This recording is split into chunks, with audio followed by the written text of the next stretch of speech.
I don't care if you've been ripping and tearing all night. If you up, smash that like button. Welcome to Black and Black Times Infinity. I'm your host, Cthulhu's Prodigy, coming to you live and direct from the Vista. Smoke me out, fan, with that dang shit on my left. Oh, ninja in the world, old ninja. We're here to make you scratch your heads, just like when you meet a white guy named Tyrone. God damn. On my far right, engineering on the ones and twos. Chuck me out on threes and fours, Chronos. Hey, never go so much in debt that you get invited onto an obscure Korean game show. I'm just saying, don't fucking do it. Damn. Last but not least, you got your boy Blue. If you're dating a girl who has an identical twin, her boyfriend knows what your girl looks like naked. Dropping gems here. I like it. We back up in this motherfucker. Kronos, you usually start us off with some awesome statistics. What you got? That I do. Listener of the week, once again, would be Dre Pettigrew. Thank you very much. We've been on a whirlwind of just having really good weeks for listenership. So thank you very much to everybody that's listening. And first in the chat, you gotta give me a second because I have to wait for the video to go live. I gotta press on buttons because YouTube changed some things like last year, but I'm still not used to it. All right, first in the chat would be Cake Man. What's going on, fam? Oh, what up, Cake Man? Yeah. Dude, is this kid's like what, 5 years old now? This kid's They're 34 big. or something. I don't fucking know, man. I feel like Grown-ass man. Yeah, I'm about to say they're about to graduate high school. I haven't seen them since they got married. I'm like, oh, they're probably about to be on some kind of professional football team. Right. There it is. Old Ninja, you usually pour out something urban and multi. What you doing this week and for homes? I don't have anything listed this week unless I missed somebody. I did not see someone of note, but I'm gonna be pouring out this right here. What is that? Yeah, some Diggle rye whiskey. Let me just. Listen, look at you. Old Ninja barely hardly ever drinks. Mm-hmm. I do hardly, but this is a special week. We'll find out. I'll let y'all know. Well, I'll let everyone know later on. When we do our outros and stuff. We gotta wait till the end. All right. Well, stick around, kids. Yeah. Okay. With some tea? Well, look. You sip it on some tea too? Yeah. So some rye whiskey with some sweet tea. You about to fuck somebody up today. Tasty.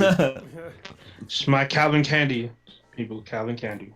So here's what I want to start off with and get y'all's take on. Of course, I failed and didn't get a chance to watch it ahead of time, but I hear there's a Korean game show series. It's taking the world by storm. Mm-hmm. Squidward. What is it? Squidward? What the fuck? Yeah, this is kind of funny because like I was the first one to start watching it, but I didn't make it all the way through the first episode because I had something else to do. Unfortunately, if it wasn't that important, then I would have watched the whole thing. But yeah, it was important. So I watched like more than the first half of the first episode, and I really liked it. The premise of it is really good, and it's written in a way. It's not written like an American style of like TV shows or whatever, because like at least in the episode that I watched, like it centered around like this dad. He was kind of a piece of. He's definitely a piece of shit. He's a piece of shit dad. He's kind of a deadbeat. Yeah, he's a deadbeat. He steals from his mom. He gambles all the time. And like watching this guy get more than one chance to like, not be a piece of shit, and watching him fail over and over again. It's like, oh, but he's got another chance, and then it's just like, oh, and then he's like really in deep shit, and it's just amazing because like usually like American TV shows will kind of get to the point a little quicker, but like watching him like kind of dig a hole and then kind of come out of the hole and then dig a deeper hole and then come out of that deeper hole and then dig a way deeper hole, all within like the span of 20 minutes. It's just like, man, like they did a really good job on like writing that character. Because you don't like him like at all. So you kind of want to like him because he wants to do right by his daughter, but he doesn't. So fuck him, I guess. So wait, it's centered around. I haven't seen any of this. It's centered around a Korean family. Is that in Korea? It's a deadbeat dad who lives with his mom, who's like the guy's like 47 years old, living with his mom. He's got no money. and he needs to steal from his mom or get allowance from his mom to get money at this point in his life. And he's got a kid who lives with his uh, ex-wife who just remarried, like some guy that has money, and it's just like he's a deadbeat, you know. See, I watched this the last 2 days and I finished it. I hella binge watched this because every episode's an hour long, so it's basically every episode's like a mini movie. Like that's the way I look at it. But like the first like Cronos, you gotta watch more episodes because man, it gets crazy. Crazy. Yeah. It just goes further and further down this rabbit hole. So basically the premise of the movie is that like Show. or sorry, the show. See, it's like a fucking movie. But like these people are in it to win a prize at the end, a cash prize. And there's 456 people who are participating. And every time somebody doesn't pass one of the games, the jackpot goes up higher. But what's fucking crazy is that like they introduce other people too. Like there's this old guy they introduce, and this chick who's like she's a pickpocket. She's in the first episode, but she ends up in there. But like this, I don't want to spoil it just because it's crazy. But it's almost like what was that one high school movie that they had? Battle the kids Royale? were killing each other. Yeah, it's almost like Battle Royale where people fucking kill each other. But man, this show touch on like your emotions, like so you feel bad for the guy because like you know he won all this money, he was gonna take his daughter out for her birthday, but then he get fucking pickpocketed, and then some gangsters show up and fucking kick his ass and forces him to like sign over his kidney if it'll pay in like a week. And they keep talking about like people selling body parts to China, which is fucking funny.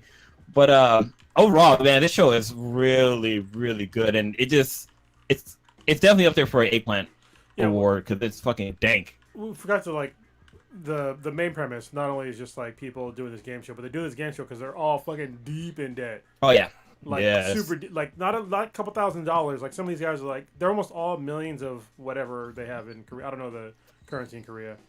It's like won. I kept saying. I think it's won. Yeah, and like some people were like billions in debt in won, and they're kind of like they're not forced to play, but they kind of are because. I mean, they're so far in debt, like, they need money, so, and, like, all of them are obviously impulsive fucking dumbasses, so, yeah. Is this a situation where, like, the mafia, they're in debt to, like, the mafia or loan sharks? Everybody, yeah. The banks, mafia, friends, parents. Dude put his mom house up. He put his mom house up for collateral, so his mom's gonna lose the fucking house pretty soon. His elderly mom. Yeah. They're all like terrible people, and they're trying to. Like, but like the people who are watching them, the people who are watching the games are obviously they're fucking rich people, but you kind of don't see that until closer to the end of the series. But yeah, it's crazy because if you pay it, well, I don't want. There's a spoiler that once you get to the end of the show, you're like, wait, what the fuck? Like, okay, that makes sense. But like, if you go back to if you watch the end and you go back and watch the beginning. There's signs in the beginning of the show that tells you like how it's going to end. Basically. Let me ask you this again. I can't wait to watch this. I might watch an episode or so tonight. What's up with the hoodies and the masks that look like PlayStation symbols? What the fuck is that? They run the show, and to keep them protected, they don't show their faces. So you never know like who those people are. To protect themselves from like in the show and then from the people that are obviously on the show. And there's rules for those guys too. Like, you know, if they take off their mask, they're fucking killed. Like that's it, you're fucking dead. You're not supposed to show off you're not supposed to show your face. But like there's a hierarchy to it too as well. I believe the circles are like the lowest, and then the triangle is like the second, and then like the squares are the ones that are in charge. And like the squares in a circle can't talk unless a square talks to them. What the fuck? And then also really? Yeah, and I think there might be stuff with them too because like, you know, at the end of the day they have to go to their rooms because they have rooms. They have their own little private room, sink and bathroom. It's basically a prison. But like they go in there and they have to stay in there. They're not allowed to leave until the next day. But even when they come out, they have to do a head count. But also with their mask, I guess their mask has like a chip in it or something. So like a square will come over and scan the like a circle's math, and it tell them what number they are. It's like circle 29 or whatever. So it's weird because they can scan in the back of the head, but then like there's some dark shit happening behind the games. Like there's shit that like there's like another story going on behind the games, which is fucking crazy with the PlayStation people. See, this I feel like the story is similar. So instead of a game show, it was about zombies with the Kingdom storyline, because it's a Korean zombie show, but it's like you guys are talking about, it's about a game show, but there's like a B story, like a secondary story. It's the same thing with the King story, and it's still important because it intertwines with the whole zombies. It's another Korean show. I've talked about it before. I highly recommend. I know that this show, what's the name again? What's this called again? Squid Game. Squid Game. So apparently this has been #1 for weeks now. I saw it on there when I was on Netflix. I'm like, what is this? This has been #1, and someone I knew, they're watching. They're like, dude, this is crazy. Like, I feel like I'm falling into this like weird Matrix type thing watching this. I'm like, okay. So dude, you should totally watch this. Well, I think I will mention, and I have yet to start it. I haven't started it yet, but I want to. So I'm probably gonna be like Prodigy, start it tonight or something. Apparently, this might be Netflix's biggest show ever. So the CEO said. So, Wow. Yeah, they're kicking ass. And there's like a bunch of other shows that are coming out that are like the one's like Filipino. I forget the name of the show. It has to do with like, I can't remember the fucking premise of it, but it had like these crazy monsters in it and shit like that.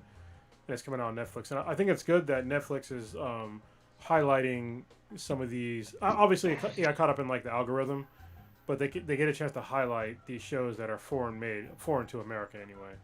And they can still gain like a lot of traction, on their platform. I hope they do it more now because there's a lot of other, Korean and Filipino and other Asian, shows that are out there that don't really hit the algorithm for America. And hopefully this is good. This will be like a start, because there's like a lot of really good shows that are foreign made, but people just don't watch them because there's subtitles. I love subtitles. But I don't know if this one is dubbed. It probably is because it's so big by now. Yeah, it is. It is a dub. Yeah, I watched it dub. I can't be watching this dub. I can't, for some reason. The Korea dialogue kind of, it's like, I don't know, it just doesn't work for me. Bro, I think because I like hearing Japanese dialogue. Yeah. Because like hearing the Japanese dialogue, I'm so used to hearing it, and when I hear Korea, it's like it like messes with my brain or something. We used to watch enough fucking Korean, K-pop stuff, so it doesn't bother me. And like when I was watching StarWars Visions, I had to actually turn the English part off and then turn Japanese on and English subtitles because it's not by default. So I'm so used to watching subtitles. So y'all should do that if you're watching StarWars Visions. Put subtitles on. Yeah, I'll say this, man. Y'all got me excited. I'm gonna give this a fucking shot because every now and again Netflix will have a hit that's from overseas. I remember Lupin Lupin surprised me as well because I watched that one literally in French with this African actor who's just leading and kicking ass and smartest guy in the room. And I was like, this fucking works. You know what I mean? I don't know why, but it does. Yeah. So yeah, I'm impressed. I'm on board. This sounds interesting as fuck. And it seems to have taken the world by storm. So or at least the US by storm. Well, maybe I think it's an international hit, but we'll see. I'm ordering my PlayStation mask right now. It's definitely international. Squid Game is currently Netflix's most watched show in 90 countries, including the UK. Oh, there you go. See? Right on. There you go. Holy shit. It's been... What? Hold on, I'm trying to read a little bit more. It said the streaming service announced today that it is on track to become the most popular series of all time, meaning that it will dethrone the champion Bridgerton, which is watched by a whopping 82 million accounts. That'd be insane for a Korean show, Yep.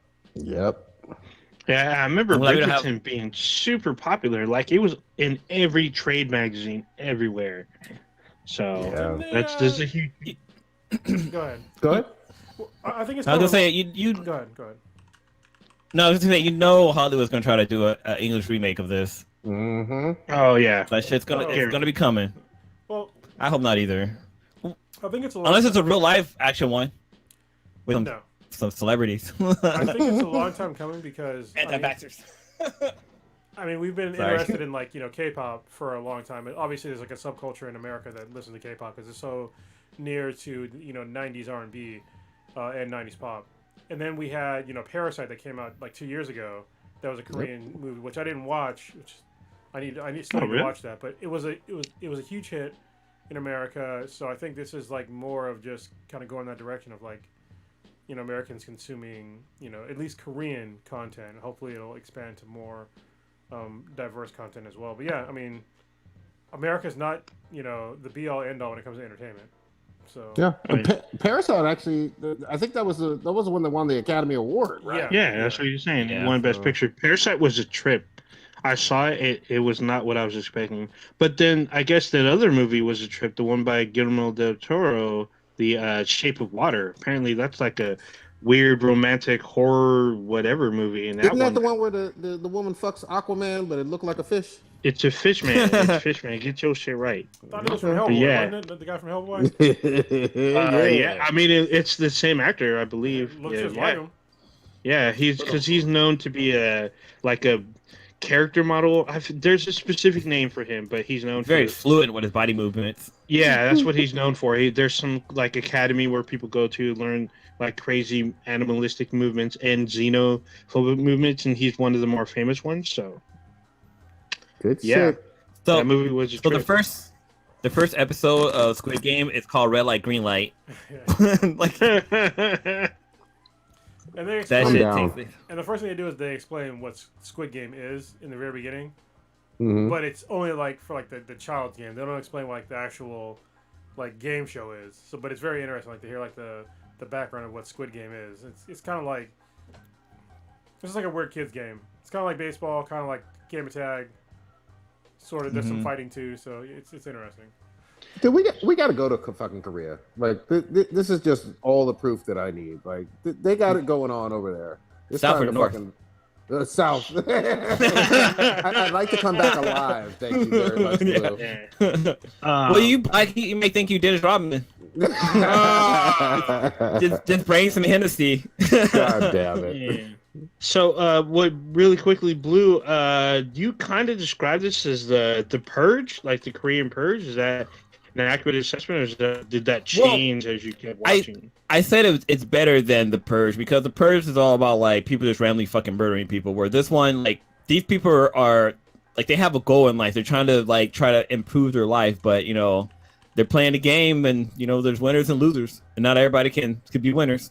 So, But what genre? I'm sorry, real quick. What genre would you put it into if you had to? Is this thriller or horror or mystery? I think it's flagged as drama right now.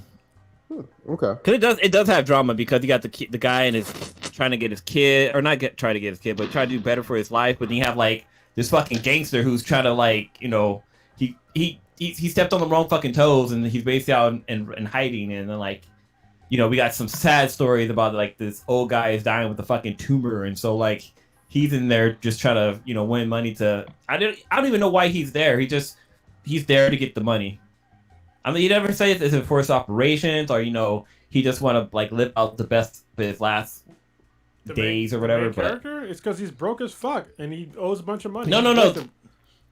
There's an old guy. There's another guy that they introduced. Okay. Yeah, he's the one that has a tumor, and he's like, I think they show him in the first episode. He's the one that's like counting. Oh wait, you probably haven't got there yet. I watched that part where he was counting. Yeah, I know you're talking about the old guy. But yeah, number one, that guy. Like it's just drama. Like people going against each other. It's fucking insane. Oh shit! Y'all convinced me, man. I'm watching this tonight. Old Ninja, you down? Oh yeah, I'm definitely watching this. I don't know. I might start an episode or two tonight, for sure. They're an hour long? I take it. Yeah, there's 9 episodes, I believe. Okay. Yeah, it's 9. So What's up? Blue powered through, man. He really did marathon. Dude, this shit. I was stuck. That thing had its hooks in me. I think I went to bed like at 3:00 at night, even though I need to be up like the next day to get my kid to school or to daycare. I was like, I'll just take a nap later. Stitch was saying in the chat he loved it too. So yeah. One of the cool things is that the games they play, they kind of like it's interesting seeing that there are games that you play here in America that's also played in like different countries. Like the first one, like Red Light Green Light was one of them. I was like, oh shit, like I didn't realize that they play games like that. But then there's games that they play I've never heard of before, Yeah, but they look like they're fun. Like that weird game to like qualify for the show, where like they threw down the colored paper. Yeah, I was like, what the fuck? I hell want to play that. Yeah. It's basically like a like Pogs or whatever. Where you just fucking try to smack the other person's thing, the stack of Pogs down, whatever. I think that's how you play but it. it's got to flip over where like the folding side is up, so it's very interesting, like the way they did that. And, like, it was basically like it was a test for people that were like, basically, what do you call them? Like addicted to gambling. Yeah. Because like the guy first says. Like he sits down next to the guy and he's got like a briefcase, and he opens the briefcase, and he's like, I want to play a game for you, and he's got the briefcase is full of like a bunch of money, and like two folded pieces of paper. One is red and one is blue. And I forget the name of the actual game because it's in Korean. It's called Dakji. I think that's how you pronounce it. I don't know. So the guy's like, okay, but it's. Go Go ahead.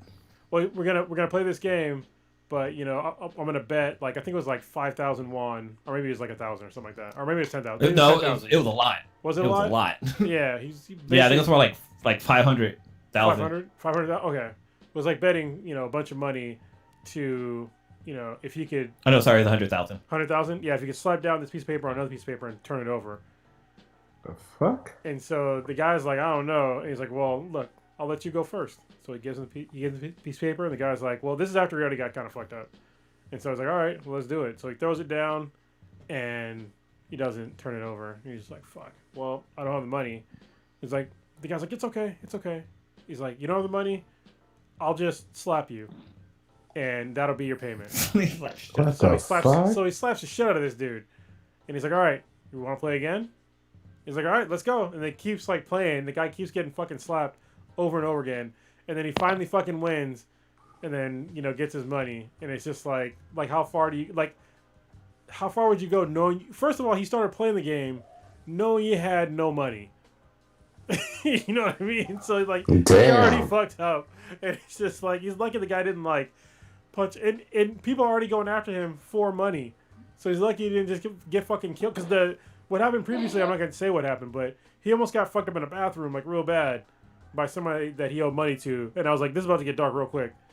Mm-hmm. So, but then, like when he was playing against the guy that slapped the shit out of him, it's that once he did win, he fucking forgot he was playing for money. He was about to slap the shit out of the guy because he probably lost like 50 times. Like the side of his face was red as fuck. Holy shit! Oh, Patrick just said he just broke it down. He said that 100,000 won is like $84. Oh, okay. Damn. Wow. That conversion factor. Yeah, because I was saying, like people like owed like billions, so I'm like the exchange rate's got to be like crazy. Yeah. So I'm looking at that game it's listed as same as milk caps or pods, like I said. So similar rules. And I guess I'm just not exposed to this. Maybe the show kind of sheds light on it, but is there a pretty pervasive like gambling culture in South Korea? There's gambling cultures in most Asian countries. I'd always heard about like especially China, but I just wasn't aware of Korea just on my own ignorance probably. Holy shit! $1 is 1,185 won, and like 13. I don't know what they consider change. That's a lot. $100 is 118,596 won. Holy shit! I want to see how much a Big Mac is in Korea.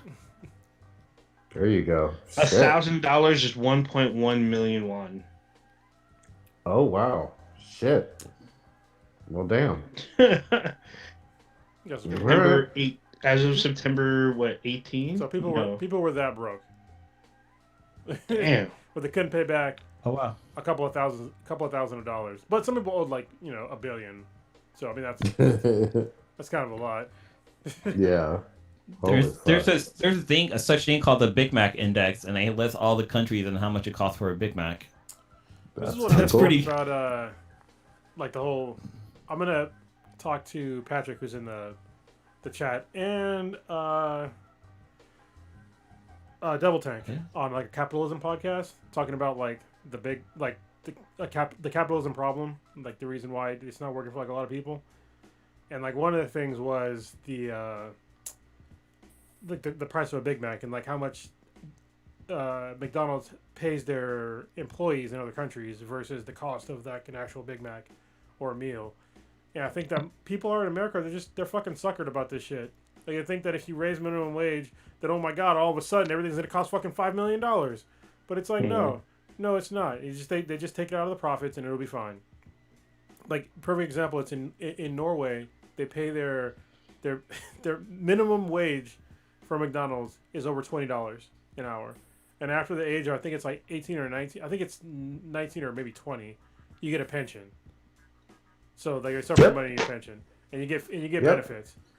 And the cost of a Big Mac in Norway versus America, it's like 35 cents more in Norway. 35 cents.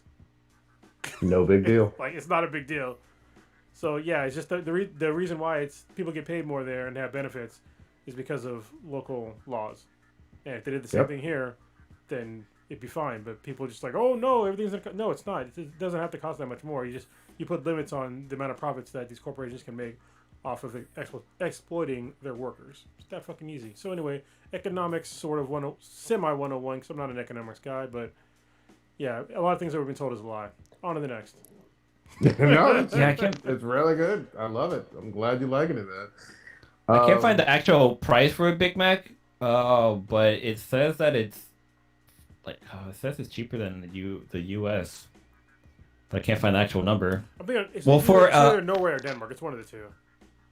Yeah, well, one thing says that it's like 8,000 wons for a cheap meal, basically. But if you're going out on a date, it can be like 46,000 So wons. 8,000 won. That's like maybe less than $8. It's like five. That's like $5. That's like $5. It's not bad. Yeah. See, in Japan, it's easy, right? You just knock the last digit off, right? Something like that. Mm-hmm. Yeah. And it's basically like right around the American dollars. There you go. I wanted to switch gears just a little bit, but again, y'all done convinced me with Squid Game. I'm gonna watch that shit tonight. Tell me about Star Wars Visions. This one's a really good show. Shit. I haven't watched all of them yet, but I've watched. Oh man, I've been through that too. Yeah. Yeah, I powered through these. I mean, because they're short, so they're like pretty quick to go through. Yeah. The longest one is like maybe 22 minutes. So. Yeah, maybe 20. There might be a 25-minute one, maybe, but yeah, they're really short. It's an anthology. I want to kind of tangent off of this. I mean, it applies to this. Prodigy brought this up years ago, and I thought he was just like maybe just a little bit of paranoia, or maybe he was just kind of I don't know, just being silly. But man, there are so many people that cannot stand weeb culture. Like watching this show fucking brought out weebs. all Fucking these people weebs that hate could. weebs. Yeah, well, no, there was people that were not weebs that couldn't stand this show because they felt like it was for weebs, and there was weebs hating on other weebs. But then when they had these other bullies coming in, they kind of banded together. Like I had not seen a weeb show. Like I can't support this because weebs supports was it older men with relationship with younger women, and like this whole I'm like, dude, you're just literally talking about a subgenre of hentai, not weeb culture. But like these people were super upset because they're like, this is a weeb show. I'm looking at literally hate like comments that are going through, and I'm like, damn, Prodigy talked about this a while ago about how people hate weebs, and it was this. I mean, I get it. I know the Star Wars fans hate Star Wars, even though they're supposed to be fans. But man, the hate for weebs was real for this. And I'm confused by the word weeb when referencing this show. So a weeb. Go ahead. Maybe you'll say the same thing I'm about to say. Go ahead. But yeah, I had to look up the word because I know I heard weeb thrown around here and there, but yeah, I had to look it up. And a weeb is somebody who's either a white who wants to be Japanese or a wannabe Japanese person. Yeah, it doesn't apply to this show. It's made by Japanese people. Hmm. So people that are calling it weebs are fucking morons. I It's not made mean, for weebs. It's made by Japanese people that enjoy Star Wars. So Hmm. yeah, that's So it's a the- dumb. And if you watch the first episode, there's nothing weeb about the first episode. You got a legit So- samurai doing samurai shit. I haven't watched But any of he's them. a So Jedi, is, though. is this Or- He's not basically? he's not a Jedi. well, yeah, okay, he's not a Jedi, but he's a Force user. There you go. But is this basically a? Is this Star Wars as an anime? I haven't watched any of them. Yes. So this is basically like Kind of. you can tell this is basically how Star Wars influenced creators and or letter to Star Wars about how it influenced their style of writing, their style of animation, and so they got to tell unique Star Wars stories that are non-canon because people were upset about this. Like, I can't believe this canon. It's not canon. It's not.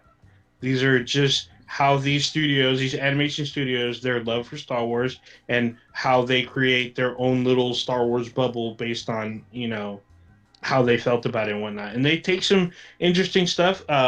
There's been a couple. Yeah, you're cutting out more and more. Yeah. I don't know what's going on, but there's one episode called The Ninth Jedi where a lot of people want this to. They're saying that this should have been the sequel trilogy. That's how good that this episode was. Because I mean, I watched it and I was pretty stunned. I'm like, wow, this has a great story, and there's twists and turns in it that I really enjoyed. And it's only like a 22-minute episode, but it has a lot of depth to it. It has really good action.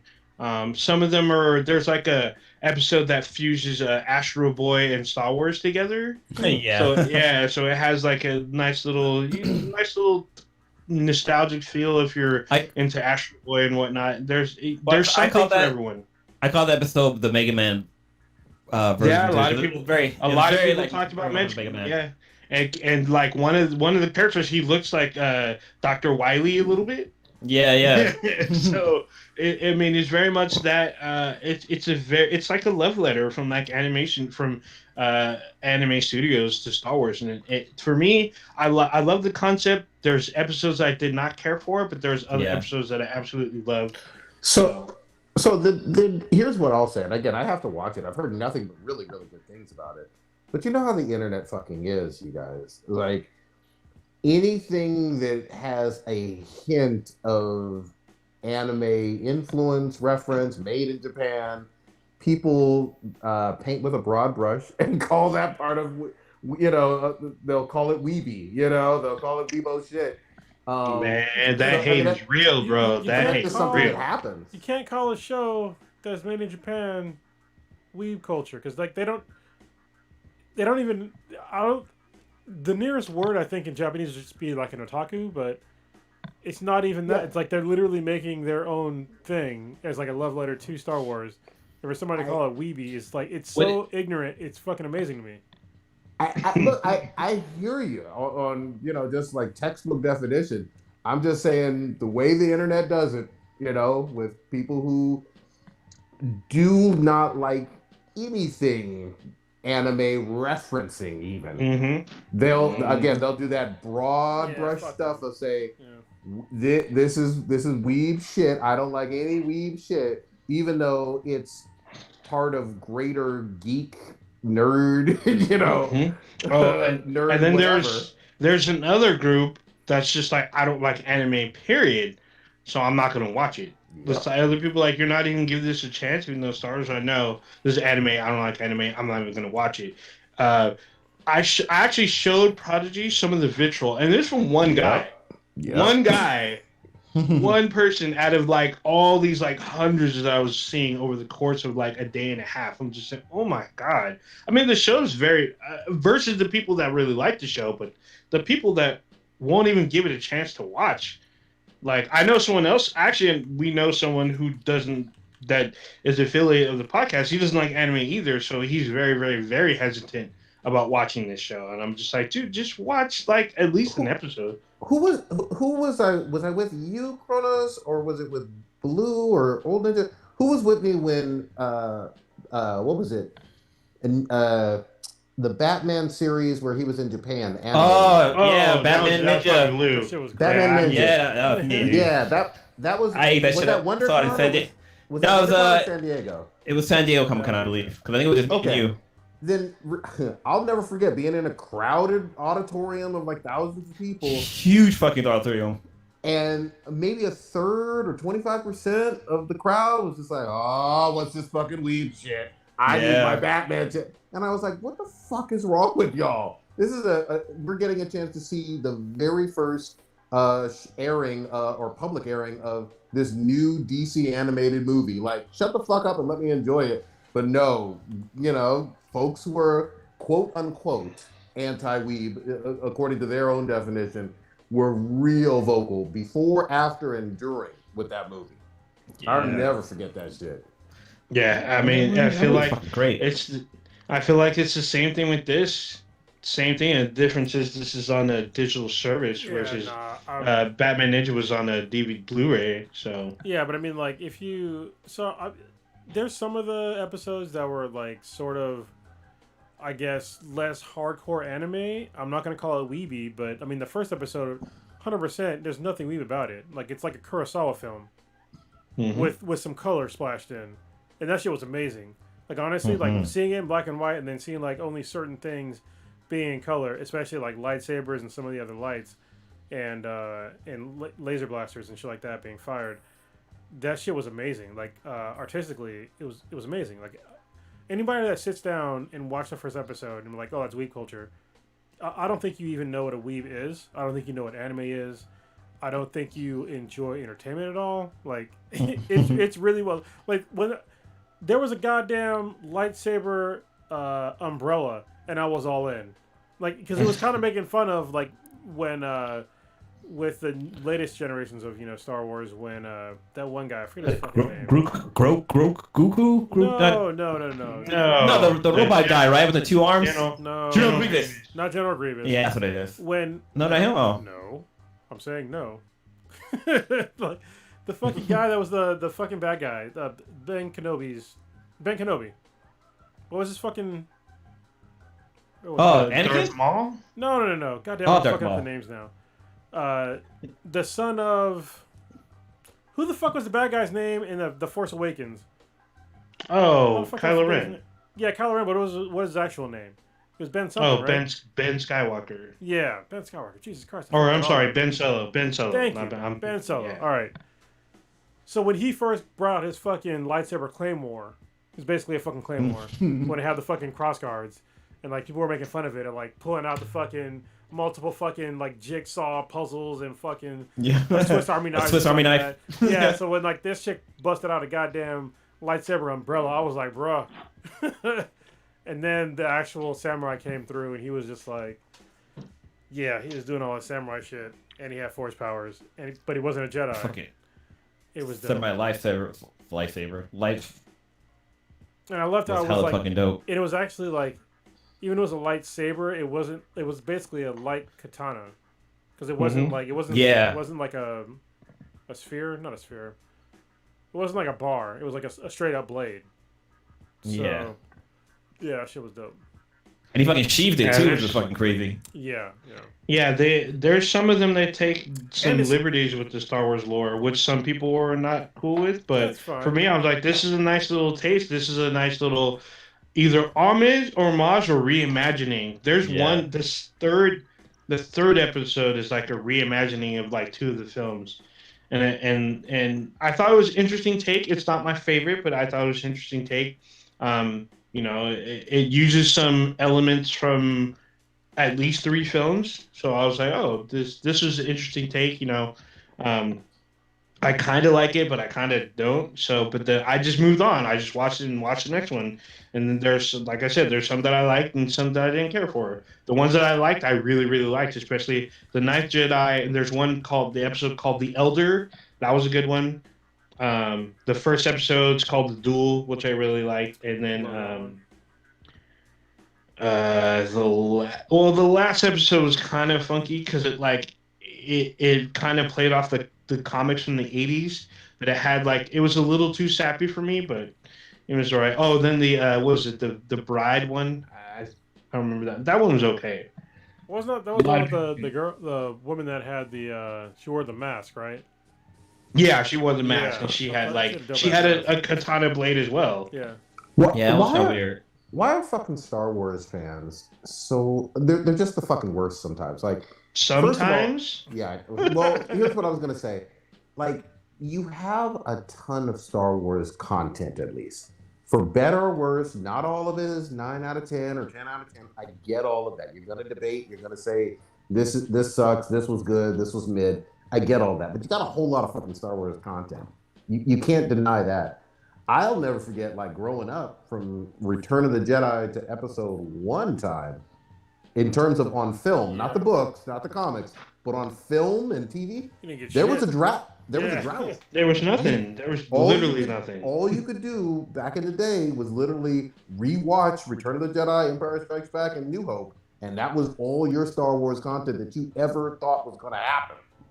So, I don't want to hear it. If you're a Star Wars fan, you're eating good right now. You got content to watch. Yeah, you got more content on the way. Like, we're going to get, like, we just got today the release date of the Boba Fett series. Going to be in December. So that's on the way. That's like 2.5 months away. So, and then we're going to get the Andor series because they just wrapped. We're going to get that in 2022. We're going to get the Mandarin in 2022. We got more shit coming. Did they announce Ahsoka? No, there was no release date for Ahsoka. I don't even know if they finished. I don't know if they even finished filming or anything. Hopefully we get something in the next couple weeks, but we'll see. But I mean, we're getting content and it's not being spewed out every year like people were complaining about. They're taking their time, planning out some stuff. So right now we're doing all right. We're getting fed. So well, let me go back to like what Prodigy was saying about like the Star Wars drought. So I don't think people that are younger than us understand.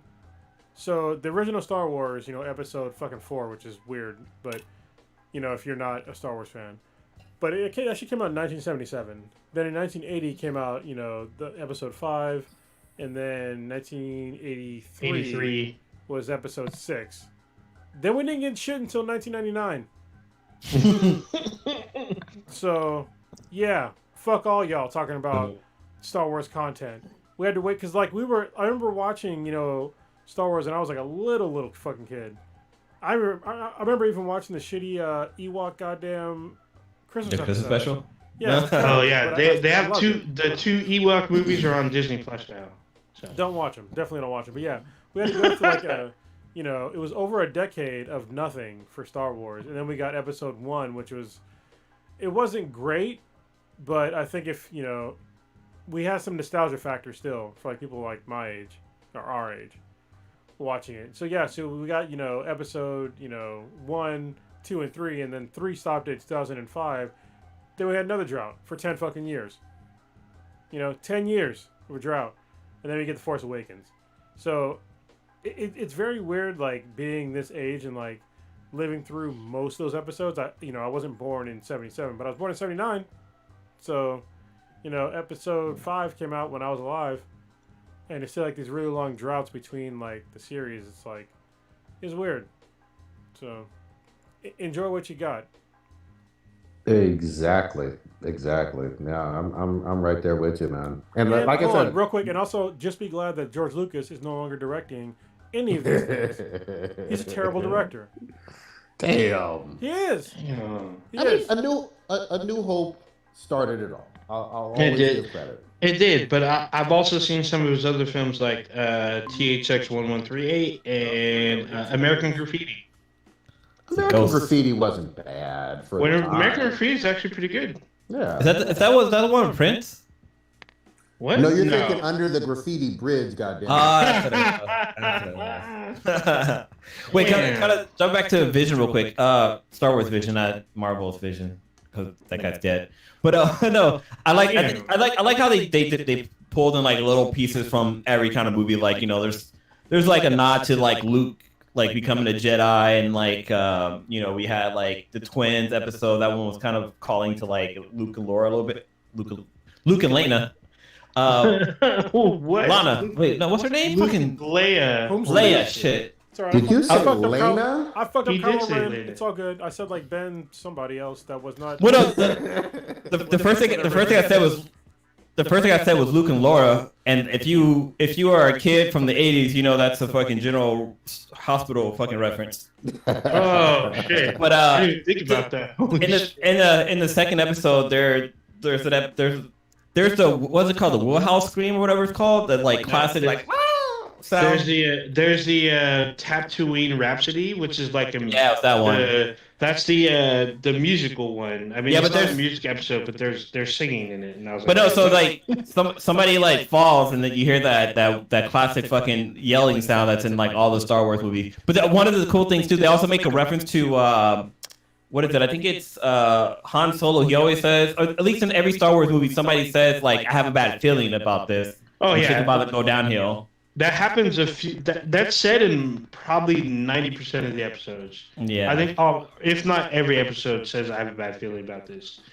Every time I heard it, I was cracking up laughing. I'm like, okay, I see you. But I think it was They interesting understand how the assignment. So I think it was for the Ninth Jedi to highlight, there's people who out there who have the Force powers, but they kind of they haven't fallen into one direction or another. But then like that, it almost made me think of like, it almost gave me a vibe of Dragon Balls. Like when Goku, like, right before he goes Super Saiyan, he like superpowers up and he transforms. And so one of the character, her sword goes from black to eventually like green. I was like, oh, that's fucking dope how they do that. That's good shit. yeah, it was that was a good episode. That episode played on a lot of the lore, introduced its own kind of like newish kind of lore, which I know they're not going to introduce to Star Wars, but it would be interesting, especially if they do future episodes. So That cat rabbit girl got me too. the cat rabbit girl. Yeah. Oh, you mean the rabbit girl? She's just a rabbit. Because in the comics, there's a rabbit. Cat rabbit. Cat rabbit. She's a rabbit. But I mean, overall, I enjoyed Visions. So That's good shit. if you're a fan of Star Wars, you should be watching this. How There's many gonna be episodes? episodes. There's 9. 9. Okay. There's 9 episodes. It'd probably take you like 2 hours to watch it, maybe Yep. 2.5. That's About easy. roughly 2.5 Yeah, to watch in one sitting. I'm gonna catch up on that shit. I felt like I was going too hard, so I paced myself because I wanted to savor it a little bit. There were some episodes I was like, holy, it got me super hyped. I was like, damn, this is done really well. And so I was hyped about some of it. Some of it I was like, oh, I understood that they took their assignment and did like a different creative thing from it. I was like, oh, good for them, but it's not my flavor. So I just went to the next. The next one was, oh, this is more my flavor. I like what they did. I like the action. I believe every episode has like an action sequence. I watched it in English because a lot of the English voice talent is pretty popular talent. Like NPH is in it and a couple other people in it. The original voice actor for Boba Fett is in it because he plays Boba Fett in one of the episodes. Nice. So I enjoyed that. I support Japanese voice actors. Fuck you all, Ninja. Almost made me spit out my yak. You are drinking some yak tonight. Where we want to go next? Staying with the anime world just a little bit. Blue's been waiting on me to fucking watch. Yeah. Here we go. Here we go. Fucking finally. I mean, I was giving props to this because it did really well box office wise, even during the pandemic. But Demon Slayers, is it Train to Mugen or Mugen Train? Mugen Train. Mugen Train. Yeah. Holy shit. I finally fucking sat my black ass down and watched this shit. And it takes place like right after where season 1 ends. Like it just picks right up. Like it doesn't miss a single beat. It's not 5-10 minutes later. It's right at the end of season 1. And then you fall in love with those characters that you loved from season 1 of Demon Slayer immediately again. You're like, oh yeah, I like all of these characters. Oh yeah, even the sister who doesn't talk and is a demon with her little bitey toy. Like you want her, you want her to be all right. You know what I mean? But they're on that train, and You know, obviously there's going to be some great demon killing. I'm not going to give everything away. There's some of the best fights you've ever seen in that series, and some of the best fights I've seen in just an anime movie in a really fucking long time. The production value is super high. You got incredible music on here, and then you give a shit because they're saving more people from demons in this than they do in most episodes of the show. Go ahead, Blue. What do you love about this? Oh man, that's so. When you think it's over, it's not fucking over. Like, you know, because there's probably like usually like a show probably have like or a movie will have like 3 different scenes or Acts. I guess acts. Yeah, this one has a 4th one, and that 4th one is like, holy shit, I did not fucking see that shit coming. But like the Tajiro, like the guy is pure hearted. Like he's a really good fucking dude, and like he changed people's minds. He even get fucking demons to cry when even though he's about to fucking slaughter on them. But like the way he gets out of this spell, I want to say, it's fucking crazy, and how the demon fucks with him with it all. It was just fucking nuts. Like this demon was fucking whooping asses and taking names, but like they had like you know one of the top 9 of the samurais with them, and like even he wasn't struggling, but like it was cool to see like how one of the number 9s fucking kick ass, and like this guy definitely kick ass, but you know, I don't know. You get a chance, just to piggyback, you get a chance to see the power levels on both sides. Yeah, that's what I'm trying to get to. We just talked about like with Star Wars and Visions, which I still need to see, but like you understand a Sith Lord versus a Jedi Master. And in this, you get a chance to see that dichotomy really playing itself out where you see, okay, if that's a level 3 or a level 4, then oh my God, can you imagine what a level 1 or level 2 is? You know, it's kind of like if you ever watch Bleach, like Ichigo, like he gets into the game and like he thinks he's badass and powerful, but it turns out that his boss has a boss, and that boss is fucking twice as badass, or probably like 10 times to 100 times badass than his own character or whatever. But like, yeah, like this movie kicked ass. Like it's like I think right now it's like the number 1 animated movie of all times, box office wise. From Japan, yeah. Yeah. For Japan or something. And for those who still want to see it, because I encourage everybody to fucking see this shit. This shit is well fucking worth it. Even if you're anti-weeb, you fucking weebs. You can watch it on Funimation. They have it. That's where I watched it. I think Crunchyroll is going to pick it up too. I think it's going to be on there pretty soon. Well, yeah, with the whole acquisition stuff, and I really want Sony to get on this. I thought that there was going to be another merger like there was a few years ago, you know, in terms of Funimation content, which has all the Dragon Ball stuff. Yeah. And all of the Crunchyroll, which has even more stuff, you know what I mean, historically, and some of the new stuff that's original Crunchyroll. But it's well worth it. I don't give a fuck. If you just like animation, you must see this. And then the other great thing about it is it leads into season 2. It's a perfect bridge between season 1 and season 2. And I believe Kronos was saying just before the cast, I think it was confirmed that season 2 is of Demon Slayer is going to basically be the movie sliced up into like 5 or 6 parts. Yeah. So that's how fucking good it is. Don't fucking miss this shit. It's going up there for golden eggplant for certain. This is a strong ass fucking movie with everything that you already love about fucking Demon Slayer and anime as a whole. Yeah, I'm glad you fucking finally watched it because man, I felt like this weight it's off my shoulder because I wanted to spoil the shit out of it so badly. But yeah, man, I still want to, but I'm trying not to because I know not everybody's seen it. But I think you were so right in terms of Tanjiro and his fucking willpower shone through with this shit. That's what I fucking love, man. But even like with the one of the top 9 guys, like his fucking willpower too. Like, yep, this motherfucker was damn near about to kill people while he was fucking sleeping. It's like what the fuck? Yep, crazy. Yeah, man. And so it goes hard as fuck. It just really does. My only regret is like I wish Rona wasn't like raging so hard. I would have loved to see this in the theater. Like this would have been worth it. I definitely would have saw it in the theater because the fucking soundtrack is just badass altogether. Hell fucking yeah, man. Thank you for the recommendation. Thank you for keeping Shit, keeping on me and reminding me. the world's been fucking recommended. Because one of the things that, because like I like watching videos on TikTok, and TikTok loves bringing up this fucking anime, and I'm like, dude, anybody is watching? Because I know, I believe it was Clay the bartender. I think he's seen it in the chat. He was talking about how like, yeah, man, that fucking ending is like, what the fuck.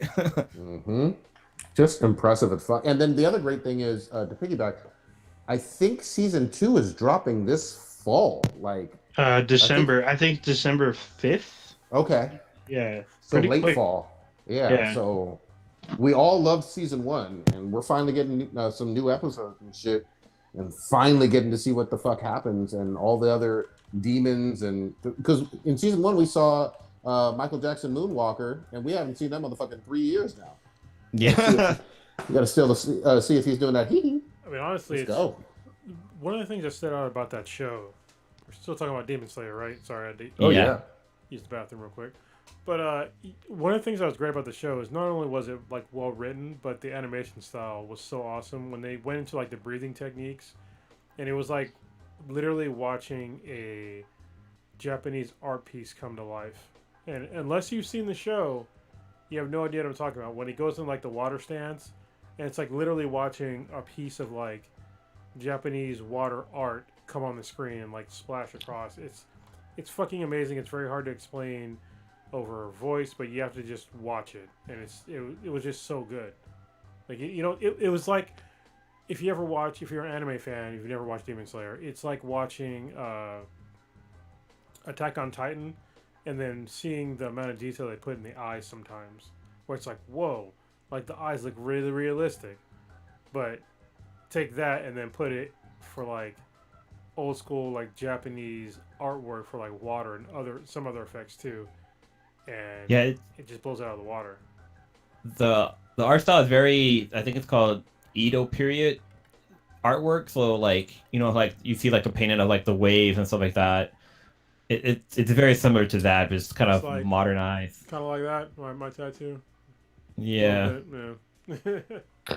And don't forget the fire as well. Oh yeah. Like, yeah. They do just as well with the other elements. And the lightning, with the fucking sleepy dude. Shit, yeah, man, he fucking people up. Yeah. What's crazy is so I was watching this video on TikTok, and they were comparing Demon Slayer to fucking Inuyasha. They're saying it's basically the same fucking concept, because you got a half demon hanging around with some humans, and then you got this guy with like long fucking hair who has a bunch of power, who keeps making more and more fucking demons and stuff like that. It's like, holy shit, everything kind of fucking lines up. They're kind of right. But overall, they're not that similar. But I just think it's funny that the person did that analogy. Well, you know what's funny is that I think there's probably a lot of the same elements in like Western culture.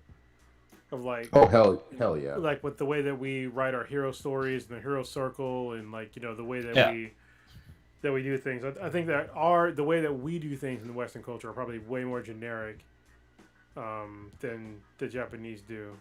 Yeah. It's like somebody looking at The Simpsons and then looking at Family Guy and being like, "This is the same goddamn thing."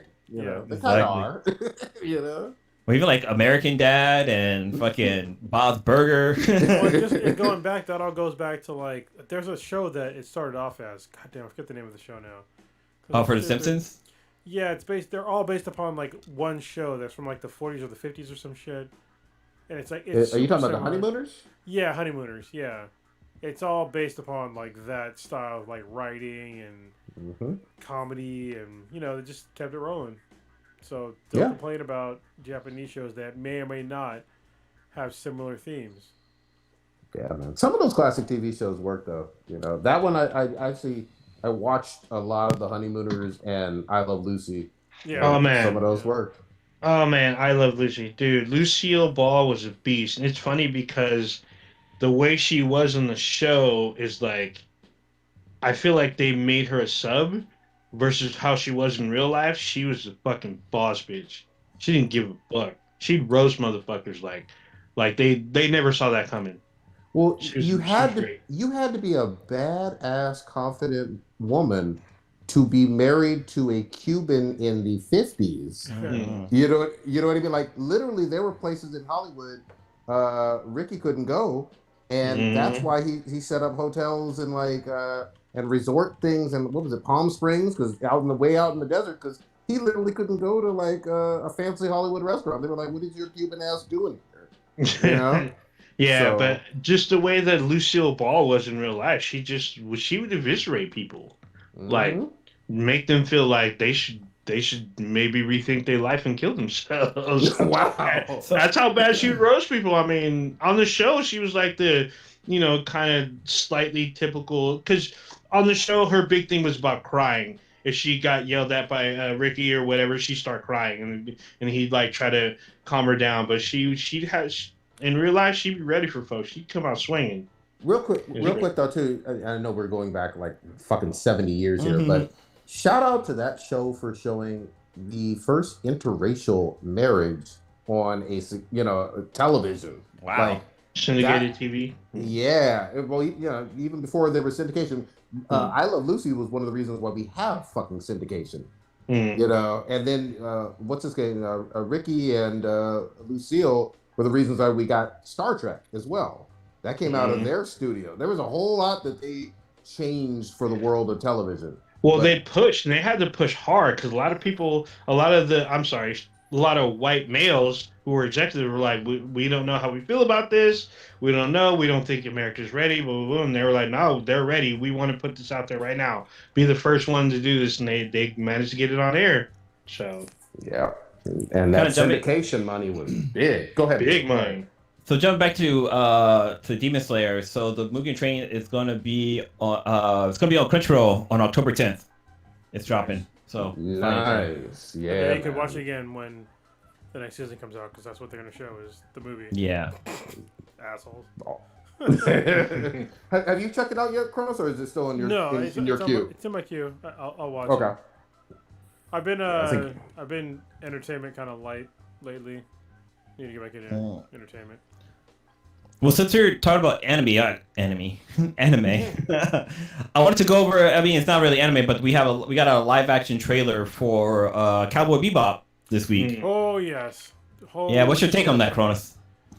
Oh man, it was fucking amazing. Honestly, it was like really cool to see them like go like shot for shot. Yeah. With the original show, and people were.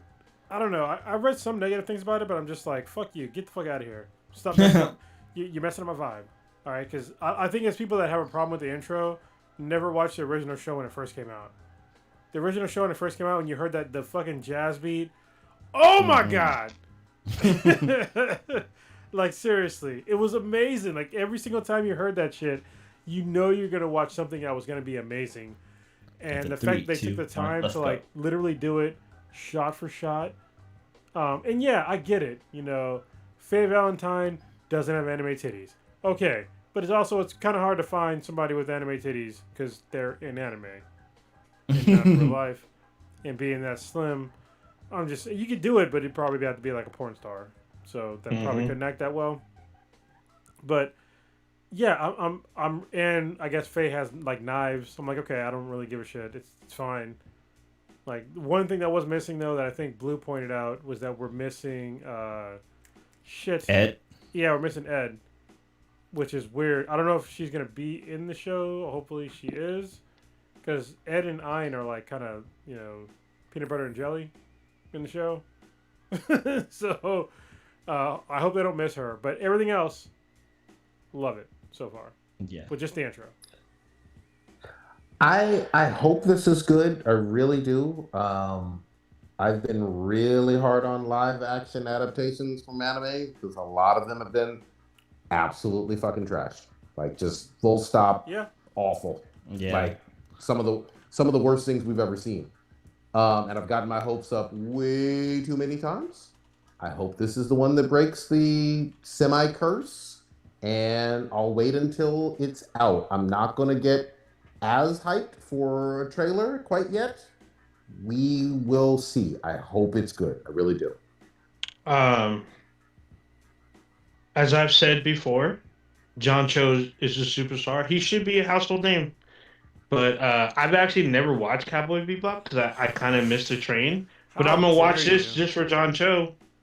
I'm in it for him. So Dude, Cowboy Bebop and Samurai Champloo are like probably like the best anime intros of all fucking time. Well, Their it's intros fucking dope. same director. Shinichiro Watanabe is like one of the best anime creators of all time.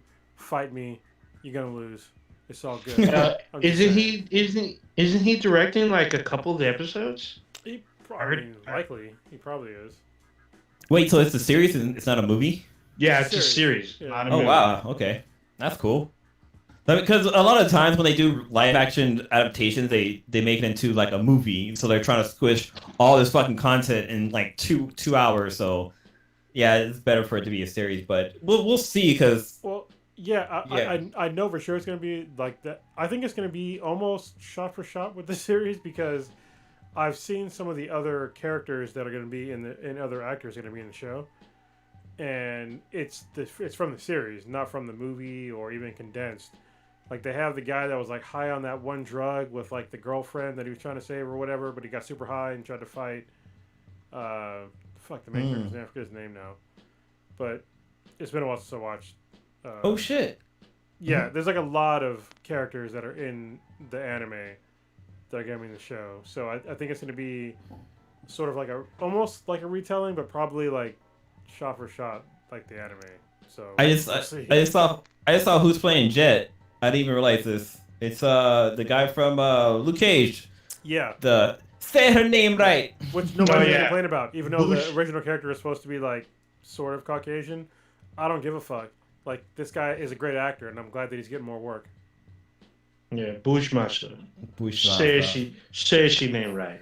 That guy was Stokes. so perfect in that role. I love him in Yeah, that. he's fucking badass, man. Gaia Great. Stokes. He's so great. I love this vendetta. I don't like what's that Luke's Mustafa brother's something, name? right? His name is Mustafa something. Something, Shakira. Shakir. Shakir. Shaka Khan? Yeah, Mustafa Shaka Shakir. It's a great actor. Yeah. Good shit. Say she name right. I love that shit. Stokes. I like him better than Diamondback or that dude's name was. He was kind of Yeah. lame. Yeah. I mean, yeah. I thought Diamondback was whatever, but I did like Bushmasters though, because he didn't give a fuck. He was about his revenge. Sure was. Fuck Even Luke Cage up too. even at the cost of his own fucking health. He knew that shit was fucking him up. He didn't give a fuck. As long as he was able to see this chick take down her empire and look her in the eye and be like, I did this. Yep. Fuck your feelings. Love him. I want to get. I think maybe it's only Cronus playing it, but tell me about this Kina from Bridge of Spirits from Ember Lab. Yeah, I will tell you about it. First of all, I have to correct you.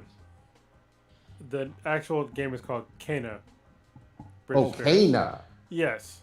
It's not. Wow. I thought it was Kena too, because I obviously you heard me say Kena a bunch of times talking about the game before it came out. It's Kena, Bridge of Spirits. And Well, fuck me. yeah, yeah. And it's definitely like no lost translation because it's in English and it's Kana. That's her name. I like it so far. It's like playing a fucking Pixar movie mixed with like anime. It's really it's strange, but like it's like the awesome kind of strange. I think that the combat is interesting. It's not super complex. There's certain upgrades that you have to do and stuff like that. The story is really good. It's like basically you're helping lost and degraded spirits like move on with their lives onto like the next plane of existence, if you believe in that. So, but it's really good so far. It's a really good platformer. You get these things called rot, which are like these almost Pikmin like little characters that help you in the game, and the combat system seems simple at first, but it's really not, because you have to build up kind of like this meter to get the rot to help you in battle. So you have to like build up like a gauge to get like these little creatures to help you in battle and like kind of shut the whole battle down, or hold like enemies down, or do various other things like get you life and shit like that. I think it's a really interesting take on combat. It's a decent platformer. It has like climbing elements, jumping elements, double jumps, all that shit. The graphics are amazing. Like I said, it's like a Pixar film. I think that for Ember Labs, I think it's like their first game. I'm pretty sure it's their first game. It is. Yeah, it's their first one. It's fucking amazing for like their first game. And behind the scenes, Prodigy was trying hard as fuck to get us an early copy. Oh man. And they were like, nah. But it's all good. Because I bought the game. I'm fine with that. The game is amazing. I need to do figure out a way to like do like game reviews. Actually, no, I know how I can do it. It just takes time. That's all. Yeah. But the game is it's a really fun game to play. And it's only I know it's digital only, but it's only $40, right? Yeah, they fucked that up with like the digital only thing. I don't know why they just did digital, because I prefer physical copies of a game for a bunch of reasons that I mentioned. That comes out in if you do want the physical copy, I did see something confirming with like a PlayStation blog that in November will be ready. But it's just stupid. It should have been like at launch, Yeah. I don't know why they had to wait to drop the physical copy, because I have the disc version of a PS5, and it came out for the PS4 too, which is obviously that they have discs in all of them. So that was in my opinion, a terrible decision on their part. But the actual game, I'm really enjoying. All the stuff you can find, the content, the exploration, all that stuff. It seems really well done, and it seems like you feel like it's meaningful, because in the game you're basically just trying to save like wayward spirits. I'm so glad you're liking it. I'm definitely going to pick it up. I'll probably pick it up this weekend. Just real quick shout out that's like some backstory to this. Not that, it has to be this way, but Ember Labs, like Kronos is mentioning, a new studio. Yeah. And there's 2 black men who are the heads of the studio here in California making video games. So that's why I was like, interesting. And you're doing a good product. So you do a quality product. I know they're going to go from here and, make other games or make a sequel if this does well enough, but not perfect reviews, but really good reviews so far. And, especially for your first product, I'm really proud of those guys. I wish them nothing but the best. Yeah, I think somebody had said that this game is like playing a Pixar movie. Yeah, that's what I said. Yeah. Okay. I wasn't here, so. No, it's all good. It's well, that person was Kronos that said it. It's probably more than just me. I mean, anybody that's played the game probably it's like, oh shit, the graphics are like very Pixar like. When I say Pixar, it's like that's of a highest compliment to them, because it's not a Pixar film, but the animation style is like, it's really good. And yeah, I wish maybe we can still get the creators to come on the show. And talk to them about it. Like, that'd be cool, Yeah, I'm gonna push. I'm gonna push and try. I'm sure that they have every like gaming outlet in the world trying to as well. But no matter what, I'm gonna try. I'd love to have them on. I want to hear their story. Yeah, I want to hear like where they got the idea from, like their history with anime, and like all of those things. I think hopefully we can ask like non-shallow questions that the rest of probably most outlets would ask them. So, yeah. How do you feel about making a weeb game? No, I'm just kidding. I'm kidding. Wow. Yeah. How do you feel about Vitriol? I think it's like I just unlocked like the bow function of like the staff, and that was like really cool. Like, oh, I can use a bow now. But then like I got to so I'm playing it on like the hardest mode you can play in the first playthrough. And it wasn't terribly hard, and then I got to like a certain boss to where like right after I unlocked like the bow, and it's like, okay, this guy's an asshole. Like, I need to like set this game down for a minute and then come back to it. It doesn't sound like it, just in your take, and I know you're not finished with it, but it doesn't sound like it feels like a $40 game in terms of the length being truncated, right? No. Honestly, I'm playing the game like, this is very expensive. Nice. Like, why is this $40? So, good. Yeah, but it's like it definitely doesn't feel like a $40 game, like, at all. So if you're instinct is, oh well, this is a cheap game. I don't know how long the actual game's gonna be, but it doesn't feel like at all like a reduced version of a game. Nice. Good. Yeah, I'm happy. I'm proud of that lab. I think they're down here in SoCal or something like that. But yeah, I think there are Oh, two. so you can knock on doors directly, Prodigy. All right. man, I might have Dude, to. hey, you know what I mean? hey, I'm up in here. Wake up. I'm at your front door. Open up. Good Yeah, I shit. definitely want to See if pick they up got this a game, too. ring. Just yell at their ring. Be like, hey, I live down the street, bro. Hey, can I just get a minute? We just Got trying to some- eat. I got these cheeseburgers for you. Straight from Korea. Oh. Man, hold on, real quick.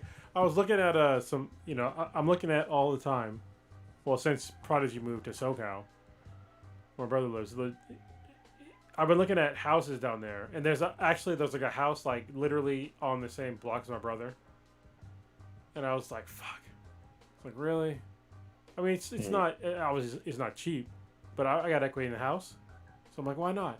So now I'm looking at like other places in there. There's like a place in Hamul, which is not far from where you are, and it's literally it has a house and a legit guest house, and it's like a Damn. house, and I was just like, damn, maybe I can convince my in-laws to all of us be down there. Yeah. They call them down here, and your brother had to educate me on this. Casitas. Yeah. Yeah, I was like, what the fuck is this shit? You know what I mean? I haven't seen Coco enough to know. You know Well, what I mean? and I think the casitas is like it had like the most garages, which would have been like cool for like my father-in-law because he's a car guy. I'm a car guy too, but he's an actual mechanic. I'm an amateur mechanic. I can work on cars, but I'm not an actual mechanic. So Hot shit. Oh man. I want to ask Old Ninja, what are you actually playing and getting into gaming a little bit? Like, are you? You and I played a little bit of Ghost of Tsushima, but what are you smashing on right now? Ghost of Tsushima. I mean, that's all. I kind of neglected my Resident Evil games. There's like 3 of them. Started. You need a new you gotta upgrade your internet. You breaking up a lot. Oh well, I know what I need to do, but Tell complicated. tell those motherfuckers to stop playing games when your podcast is a priority. Get off Yeah. YouPorn. Oh damn, is G-Porn even still around? I figure OnlyFans took over. OnlyFans didn't take over shit. They lost fucking whole bunch of revenue. But yeah, I'm holding out for Back 4 Blood. That's the game that I'm waiting for. That's the game I'm gonna focus on. That and Battlefield. I guess Battlefield's doing an open beta really, really soon. October, yeah. Or Yeah, like first week of October. 8th and 9th. So it's only like 2 days. So Yeah, so I mean, Back 4 Bloods was like 3 days. So I mean, either way, I'm looking forward to Battlefield. Those are the 2 games I'm kind of focused on. did you hold on? Real quick, coming up. Did you play Vanguard? No, I didn't. Oh, No, I the only did guy that not. Played it? That's fucking weird as shit. Yeah. Yeah. Yeah. You're not usually a Call of Duty guy. Yeah. I play them late. Usually. Yeah. Yeah, I didn't even bother with Vanguard. I don't plan on buying this year's Call of Duty. But I'm excited for Battlefield 2049. That's for me. That's a day one purchase. And Back 4 Blood, that's a day one purchase. I'm really excited for that. I had a lot of fun playing that beta. That beta I played a lot. God damn it! Sorry for the dead air, guys. Yeah, sorry. Was there dead air? Yeah, man. Yeah. You shitting, Damn you're it. shitting all over us with Swiss cheese. That's all bad. But yeah, I'm just gonna be playing, up until Back 4 Blood comes out, pretty much. Good shit. And then your game, you haven't talked about it, but your game, You ain't talking about it either. What game? Dying Light 2. Oh, is that Yeah, finally like- dropping? No, that got pushed to 2022, Fucking shit, man. and it's supposed to come out end of this year, but that's not happening. God damn it. It's not. I mean, Go ahead. yeah, I was gonna say, don't get me wrong. I love that I love that game quite a bit, but fucking shit, man. I will say they pushed things back. They even had DLC in like 2020 for the first game. But you know, as long as they can come out with a quality product, I'll just wait fucking patiently. But it's gonna be a minute, you know. It's gonna be a minute. But there's plenty of good games to keep me interested. You know what I mean? Yeah, that's what one of the things about all these games getting pushed back to like 2022, and people are like angry about it. I'm like, there's plenty of games to play, plenty. Yep. Diablo 2 just dropped. Yeah, that's true. That's out. It's a lot of gameplay to be had with any Diablo game. There's like plenty of other shit to play. I mean, like we talk about Canada coming out. There's a bunch of. I mean, Iki Island came out for Ghost of Tsushima. There's a lot of games to play, so don't despair about gaming in general.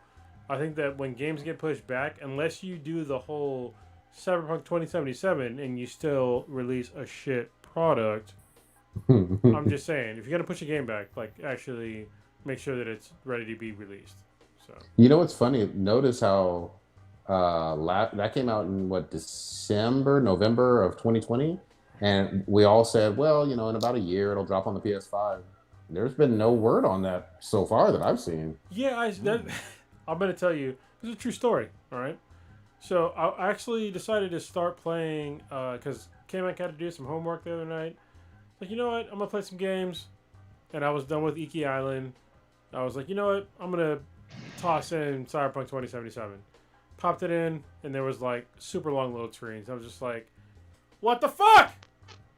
I got my PS5. It's in my PS5, but it's a PS4 version. Where's a PS5 version? What the fuck? So I let that go, and then I booted the game up all the way after like minutes, not seconds, of load screens. And I started playing, and I was just like, you know what? Fuck this. Like, it still seems like the same shitty ass game that I played, that I tolerated, months ago. And then I was playing another game, and then it updated. I think I didn't. It was like a 40-something gig update, and I was like, oh, I probably didn't have like the latest update, but still, like, where's the PS5 version? Like, I can't believe. It's hard for me to believe that a studio that made a game so good, as good as The Witcher 3, went from The Witcher 3 to this pile of technical bullshit with Cyberpunk 2077. I mean, there's like really no excuse. None. Just keep pushing it back. No. You already pushed it back. I'm not gonna keep getting angry to push it. I mean, might get slightly angry, but I'll still get it. Like I never canceled my pre-order. When they first announced Cyberpunk 2077, I was like, good, you got my money. Pushed it back, still got it. Pushed it back, still got it. Pushed it back, still got it. Then it came out and it wasn't good. How? I know, like they kept pushing, saying like Keanu Reeves in it. How much of the game is he in? I mean, not he's much. in quite a bit. No. Well, I felt like he's in quite a bit. Like the way they push it sounds like he was going to be like the main person in the game. Like it almost gave the impression that you were going to play as him or something like that. 100%. Like he's an unlockable character, but no. Oh no, how much of the game have you played? Shit, because I did play as Johnny Silverhands for a little bit. Yeah, as a flashback. Yeah, but that's still him. I mean, he's not like the main character. You build your own character. Well, you just say it's in most of the game. So that's why I was asking, like, why? How much of the game did you play? Because I didn't play.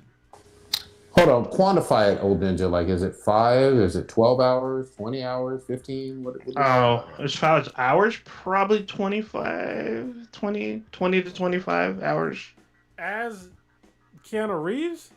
No, not as Keanu Reeves. I felt like when I was playing, I was going back and forth a little bit, and like I was trying to catch up to another friend, and like, oh, you're gonna play as Johnny Silverhands again. I'm like, oh, well, I was kind of just him, but then I switched back to my character. So it felt like I was going back and forth between the two. So, but I know I wasn't halfway through the game because I haven't solved like the big mystery about what happened to my character. So, hold on, let me just. Odin's giving you false hope here. It's like saying that Cortana is in most of the game in Halo. She is technically, but she's not a main character in Halo. She's just a background noise. Okay. And yeah, you can play as Johnny Silverhand for like minutes at a time as a flashback, but he's definitely not like like the videos that you watch with him in it are like very misleading. Yeah, when you get to play as Johnny Silverhand, it's dope as fuck, but it's a flashback, and it's not anything more than an hour at a time, probably way less than that. But you have a dope ass gun. I'm just saying that gun fucks everything up, but it's not a. Don't play the game thinking you're gonna play as, Keanu Reeves for any amount of time in the game. Like, it's very sporadic and it's brief. Is he on the cover? I can't remember. Is he on the cover? He's not on the cover. Okay. This is the cover of the. Gotcha. Okay, that one day. The deluxe edition. Oh, hold on, which edition is this? This is the one that got 200 awards. Oh, I'm sorry, over 200 awards. That game or the studio got that from Geralt of Rivia? No, this game did. It did. It really did. Wow. Yeah, it got awards because Cronus was all upset. He was like, "Well, this game does not deserve reward." Well, No, it doesn't. hold on. I thought they got an award for the artwork of the cover of the game. I mean, it's amazing. But remember though, like the PC version, people tended to like. Oh yes, that's very true. The consoles is where people were pissed. No, even the PC version, it had issues too. Like, people want to pretend that the PC version had issues. It had issues too. Well then, there you go. I don't know. I haven't played it yet, but ain't no end in sight. Blue, are you getting any time for gaming? What you got on gaming? Well, I'm gonna pick up Kena. Probably buy it on Friday, but since my parental leave my parental leave ends, I go back to work on Monday, so I'm gonna have fun coming back in. But like, yeah, for the last two months, basically, I wasn't getting paid, so can't really buy games if you ain't got no money. But I finally did get my parental leave money, so yeah, I'm gonna pick up that game because all the reviews look really good. I like the gameplay, and it just looks like it's gonna be a lot of fun. And who farted? That was me, man. I'm sorry. Yeah. I should have that loud, dude. Yeah, I didn't hear none of that. Kitchen. You should have went. This is what you do. You go to one of your kids' room, tell them I love you. Oh, and you just leave. You just let them deal with it. that's terrible. That's what adulting is. Yes, it is. Yeah. I like it. Like, you smell something weird, there's a ghost in your room. Okay, bye. Yeah. Oh my god. I will say this for me with gaming, man. I played a little bit of Ghost with Old Ninja, and I've been on with a couple friends. But the one that's really fucking got a touch to me, when that upgraded PS5 free version of that Doom Eternal. Holy shit! Doom Eternal's great. I already liked the PS4 version and all that shit, but when it's upgraded, and it's all clean and nice and shit, and everything's so fucking fast. I'm like maybe 5-6 levels in. I don't have the BFG yet. I have the one gun below it, but I'm like, oh. Honestly, the BFG is like, you barely ever use it. Oh really? Wow. Okay. I mean, because you have very limited. It's very limited ammo. So don't think that like when you get it, all of a sudden, oh, you're gonna beat everything. No, the fuck you're not. Like, the game is still gonna be hard as fuck. Yeah. So. God damn it, dude. I love the rhythm of like double jump, double dash. Wait. With the chainsaw. You're able to do a double jump? Aren't you like horrible at fucking doing that shit? Okay, I do suck at the double jumps. I may have died like 4,000 times, but that's why we don't. That's why we don't do the raid. He can't be jumping. I'm like, how can you not jump? Yeah, it's terrestrial only. Yeah, Doom Eternal. The newest Dooms. They have like this really cool thing. If you're a metal fan, these games are fucking amazing. They're a must play. Even if you don't game, if you listen to metal at all, play these fucking games, because when the action gets kind of tense, the metal just fucking goes to 1,000, and it's just like you just want to fucking keep killing demons. Like it's super hard to put down when like all of a sudden, dun dun dun dun dun dun, and you're like, just you get into a fucking rhythm of just like killing shit, you know? And you feel so fucking godlike because Yeah. they'll come with wave after wave, and like there was one boss battle I was on when I killed the guy with the shield and the fucking tank that he's sitting on Oh, and the the fucking rockets. Marauders. Yeah. Yeah. And then I was all happy, and I was like, kind of relieved. I was gonna maybe pause, get a drink or something. And they're like, "Oh, it's not over." You know what I mean?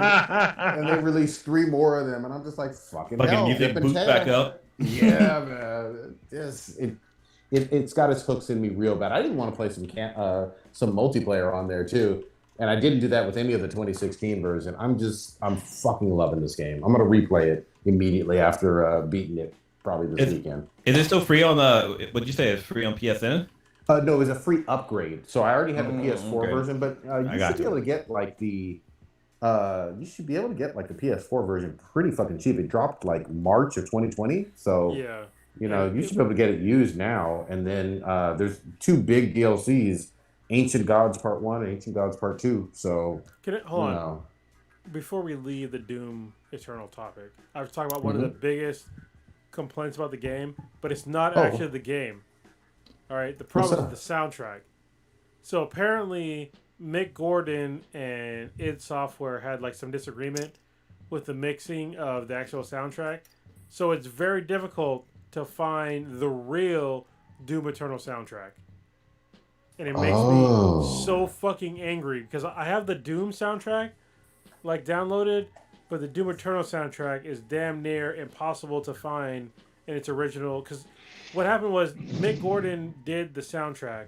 He's an amazing artist, especially if you listen to any of the songs for Doom. You already know.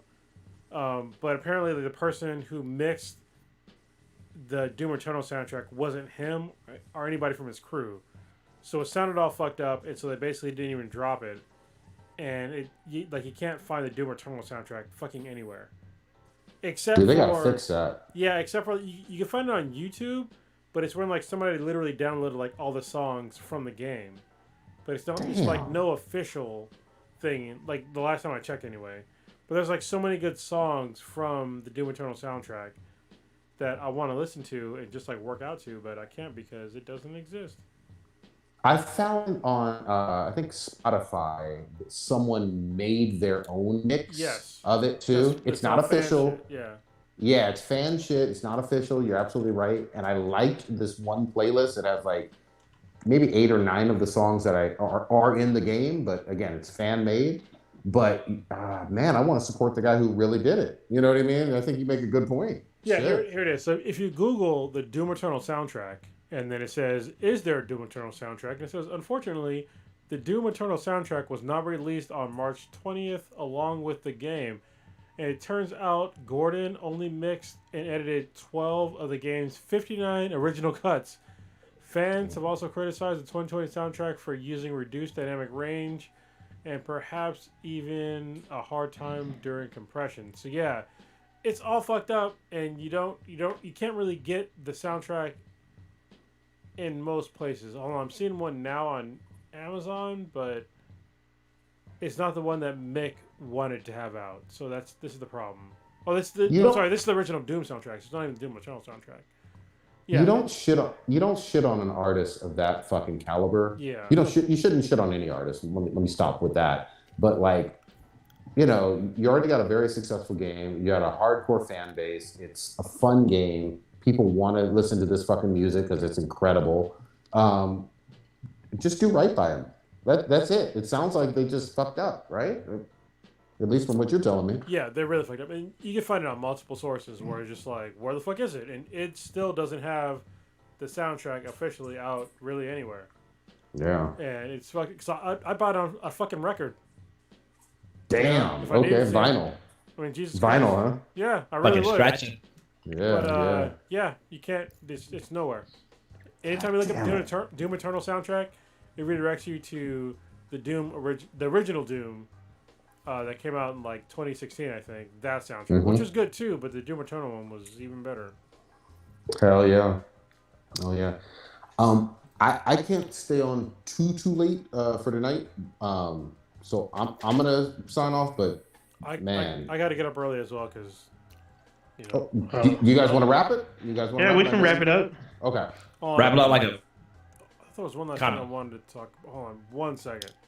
Go ahead. Was there another thing? Oh, fuck it. We'll save it till next time. It's fine. Okay. Blue, what you got populating this week? Goddammit.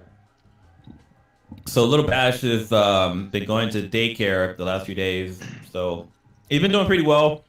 He had a little bit of an issue with his sleep schedule today, just because the caregivers didn't understand his sleep cues.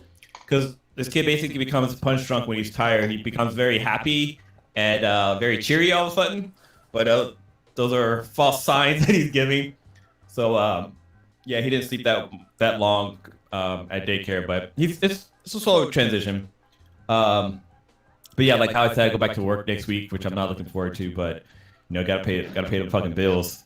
But yeah, while he's in daycare, I'm trying to do little house projects around the house and stuff like that. But it's not even paying bills though. Blue, baby gotta eat. Yeah, baby's gotta eat. He's eating solids now too, which is crazy. So like, you know, he's eating like carrots and sweet potatoes and broccoli. Like he's got like a long fucking laundry list of food he's eating already. And he enjoys it, even though the sweetest don't think he likes broccoli, but I think he likes it. It's just that it's a weird texture for him, going from mom's milk to something that's like, I don't know, it's kind of not hard, but like something that he can't really chew into like smaller pieces because it's already kind of small. It's weird. But yeah, other than that, just, you know, I'm going to play this Kina game, probably buy it tonight, and then probably start gaming it a little bit since we're wrapping up a little early. But yeah, that's about it. Dope shit. Old Ninja, what you got populating?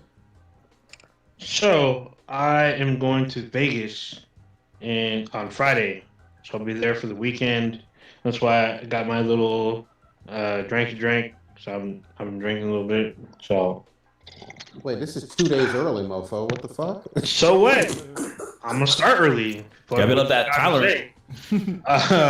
I'm definitely gonna check out the Squid Game shit because everyone's been talking about it. It looks pretty good, so I'm probably watching an episode or so tonight. Gonna squeeze in some Ghost of Tsushima. Maybe try to squeeze in the raid. I know a lot of people haven't finished it, so I've been trying to help out some folks. Raid's 4 hours, man. You can't be squeezing that shit in. I can do what I want. Shut the fuck up. If you're single, yeah, you can. Yeah. Good point. Yeah. So I'm gonna try to squeeze. I might try to squeeze in at least the first part of the raid. So we'll see what happens. But I definitely want to check out this Squid Game. Maybe catch an episode on the flight or something. Talk about it more next week. Blue has his little questionnaire thing that I guess we're going to wait to do, but hopefully everyone fills it out. I already filled out my portion. I was hoping we'd talk about it tonight, but I feel like if we do, we would have to talk about each one.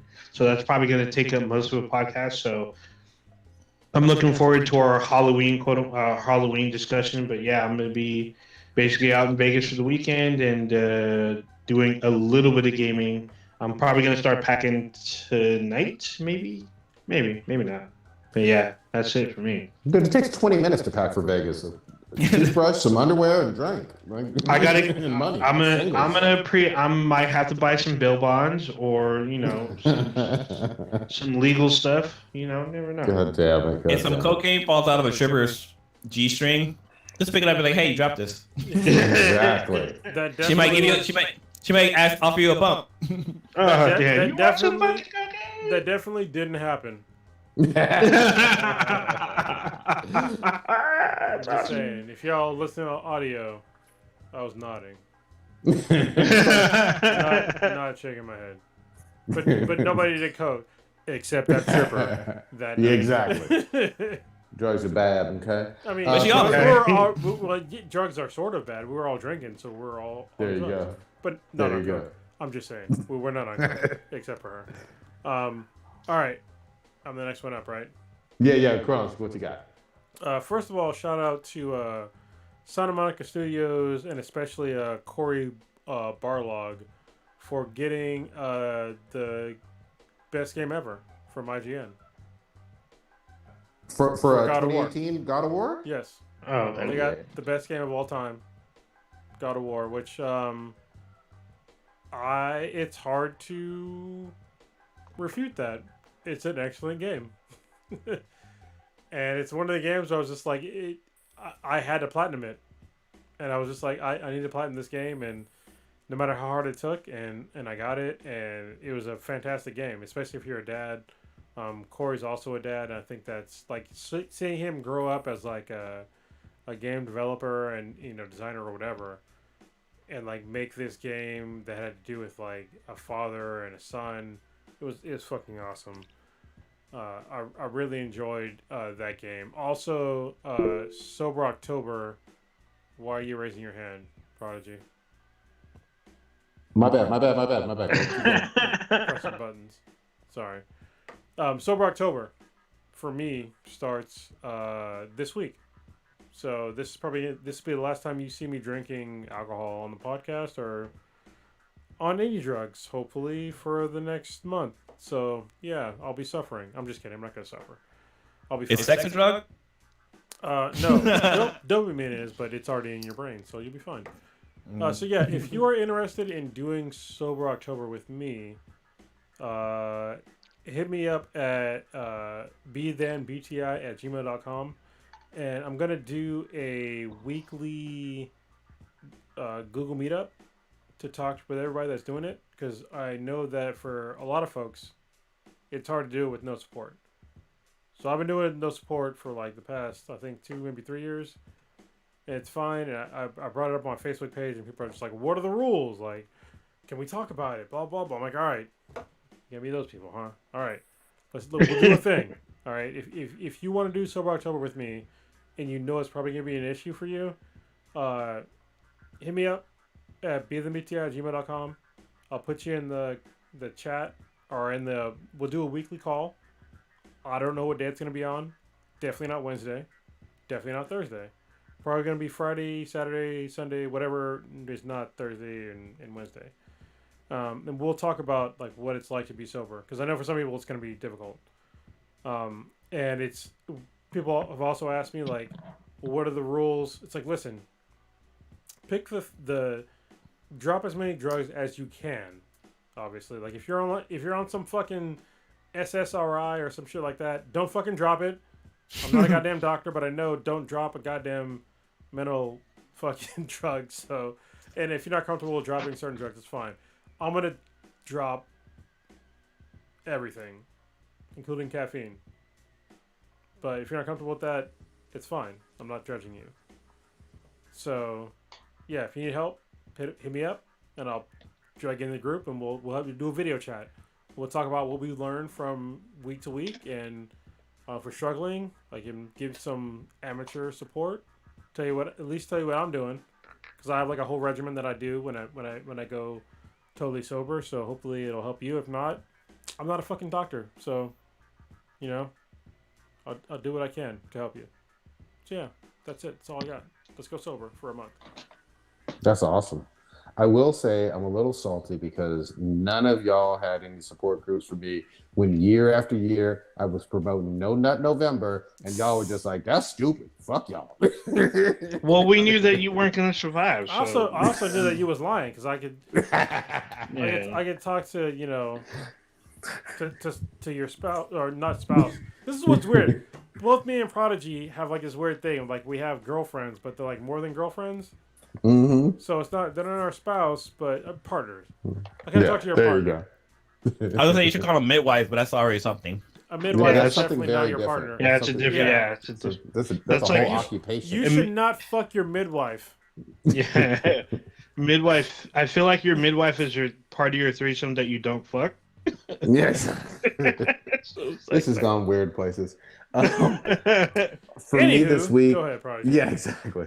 For me this week, I'm gonna pick up Kana. Right? Did I get it right? Kana. All right. That's gonna fuck me up for a while. I'm gonna pick up Kana this weekend. I'm going to definitely watch Squid Game and get my a Korean non-weeb show going on. Non-weeb. And other than that, I'm still settling into this new place, man. I got a whole bunch of fucking boxes in my garage and like just overall household bullshit to straighten up. Oh, I need to get a fucking lawnmower. That's what the fuck I need to do. So No, hold on. Where you live, you need to hire some landscapers. yeah, it's Actually, no. I'm Get on a the- lawnmower and then like show your son how to use a lawnmower. yeah, you know, there you go. That's what you do. He's, Yeah, free he's labor. of age. To He is. He's mow a lawn. 11 years old, so he can do that shit. Our So- daughter, she can get out there and She pull some could weeds. too. She could too. She's big enough to fuck up some weeds. Anyway, that's Also, all. Mishka, I'm just saying. Hey, somebody, anybody. That can do leads into No November. I'm just saying. Make her mow the lawn all the time. No November. I'm just saying. Win-win. Damn. Oh man, gas station dick pills for everybody. Old Ninja, take us out. All right. Use this experience, Black and the Black Times Infinity. Dankest podcast on the internet. Check us out anywhere and everywhere with Be Then BTI. That's BTHANBTI. Check us out every Wednesday night, 8:30 Pacific time. We go live on YouTube and probably simultaneously on other stuff pretty soon. You can check out our official website, benheadproductions.com/Be Then BTI. You can email us, especially if you're doing Sober October, or if you want to get on our Discord, because we have a Discord, email us at bethenbti@gmail.com. And on social medias, you can find us either with Black and the Black Times Infinity or Be Then BTI. Skeetums. Weeb life, I guess. No, there's no weeb life. I'm just saying.